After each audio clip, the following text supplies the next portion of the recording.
एक लड़का था, उसका नाम था वरदराज। वरदराज पढ़ने में बहुत कमज़ोर था। इस कारण सब लोग उसका मजाक उड़ाते थे। कोई मंदबुद्धि कहता तो कोई मूर्ख कहता था। उसके सभी सहपाठी जो उसके साथ पढ़ते थे वे आगे की कक्षा में पहुंच गए, लेकिन बालक वरदराज एक ही कक्षा में कई साल से पढ़ रहा था। उसे पढ़ाई लिखाई समझ में नहीं आती थी। उसकी बुद्धि कमज़ोर होने के कारण उस पर गुरुजी भी नाराज रहते थे। उस बालक को कोई भी पसंद नहीं करता था। वह आज जो भी पढ़ता उसे कल भूल जाता था।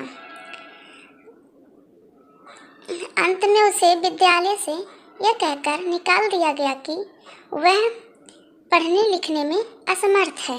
यह सुनकर उसके पैरों के नीचे से जमीन खिसक गई। उसकी आंखों के सामने अंधेरा छा गया। उसे अपना भविष्य धुंधला दिखाई देने लगा। भारी मन से उदास होकर वरदराज विद्यालय से निकल गया। उसके एक कदम मानो सालों प्रतीक हो रहे थे। दुखी मन से वरदराज घर की तरफ बढ़ता जा रहा था।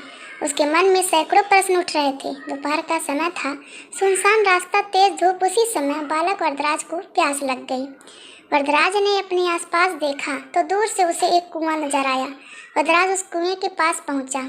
वरदराज जब कुएं के पास पहुंचा तो उसने देखा कि रेशम की रस्सी के बार बार घिसने से कुएं के पत्थर में निशान पड़ गए हैं। यह देख वरदराज को बहुत आश्चर्य हुआ। उसने बहुत ध्यान से देखा और उसी समय उसके मस्तिष्क में बहुत ही अनोखा प्रश्न आया। उसने अपने आप से पूछा, जब इस पतली रेशम की रस्सी के बार बार घर्षण से कुएं के जगत पर निशान आ गए हैं तो क्या मैं बार बार कोशिश करने पर भी पढ़ लिख नहीं सकता? वरदराज वापस घर नहीं गया। वह विद्यालय लौट आया और उसने अपने गुरुजी से जाकर कहा, गुरुजी, आप मुझे पढ़ने का एक और मौका दीजिए।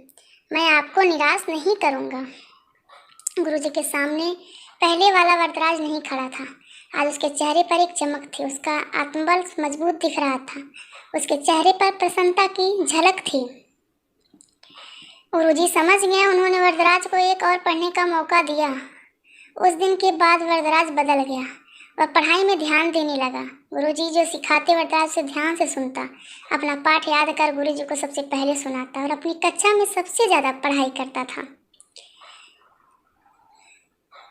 उसके बाद वरदराज इतनी लगन से पढ़ा कि बहुत जल्दी वह अपने विद्यालय में सबसे बुद्धिमान छात्र बन गया।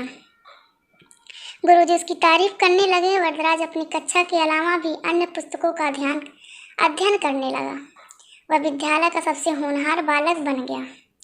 उसके जीवन पर एक दोहा जो बहुत लोकप्रिय है, करत करत अभ्यास के जड़मत होत सुजान, रस्सी आवत जात के सिर पर परत निशान। दोस्तों, सच्ची लगन से निरंतर प्रयास करने पर कैसा भी कठिन कार्य आसान हो जाता है। जिस प्रकार कुएं से पानी निकालने वाली मुलायम रस्सी के बार बार घिसने से जगत के मजबूत पत्थर पर निशान आ जाते हैं। नमस्कार।